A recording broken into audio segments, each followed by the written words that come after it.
Bannamateeka ba Rose Nalubowa abajja entamu musango gwe baatutte mu kkooti enkulu nga baagaleddemu yeekenneenye ensala y'omulamuzi Albert Asiimwe. Bano bagamba nti omulamuzi Simon Peter Kinobe eyaweereddwa omusango guno kaada wa NRM era nga yavuganyaako ne mu kamyufu k'ekibiina nga ne we bato tebasuubirayo bwenkanya. Awo wennyini omuwaabi awadde instructions ba lawyers ne bakola n'ekirayiro n'alayira nti nze seesiga mbeera ya kkooti nga bw'etambula.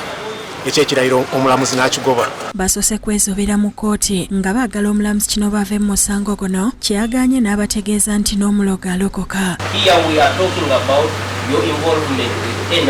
Sam Muyizi munnamateeka w'oludda oluwaabi annyonnyodde nti batuuse n'okwekubira enduulu omulamuzi Kinobe ave mu musango gwabwe n'agaana nga y'ensonga lwaki basazeewo okugwejjamu enta. Bwagulemeddemu the Honorable Rose Nalubowa n'atuwa instructions ne tujjayo okuwaabako kwa revision. Ono ayongeddeko nti kino babadde bakikoze okutereeza ebikyamu ebyaliwo wabula kati basigaze eggezi limu lya kuteekayo okusaba kwabwe mu kkooti enkulu Nameera gibweyo. Ne tulowooza nti okumala obudde mu application ya revision gye twali tulowooza nti kkooti egyagala nnyo okwetereeza katumalire obuvunaanyizibwa bwaffe n'amaanyi gaffe mu kuwaaba okusobola okuggyayo omuntu eyalangiriddwa mu bukyamu.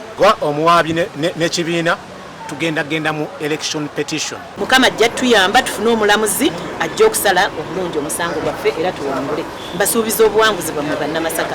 Download the app on App Store or Google Play Store now. Vision Digital Experience, the future of media.